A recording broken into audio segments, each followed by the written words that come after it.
నేనైతే సీదా మా అమ్మమ్మ వాళ్ళ ఇంటికైతే వచ్చేసిన. ఇక మా అమ్మమ్మని కలిసిన, అమ్మమ్మని కలిసి తాతని కూడా కలిసి కొంచెం మాట్లాడి, ఇక నేనైతే ఆకలి అవుతుందంటే మా అమ్మమ్మ అయితే చికెన్ కర్రీ చేసింది. ఇక ఆకలి అవుతుంది అనగానే ప్లేట్లు అయితే మా అమ్మమ్మ అయితే వేసుకొని వచ్చేసింది. చూస్తురు కదా చికెన్ కర్రీ ఎట్లుందో. ముక్కలు తినాలనిపిస్తుంది కానీ తిన్నాక ఎట్లయినా తింటాం. ఇక తినకుండా ఎట్లుంటాము మనం అన్నం వేసుకున్నాక.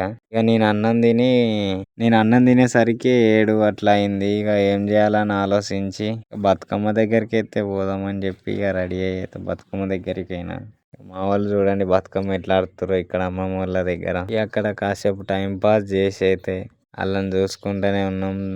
9 గంటల దాకా అట్లనే టైం పాస్ చేసుకుంటూ అక్కడనే ఉన్నాం.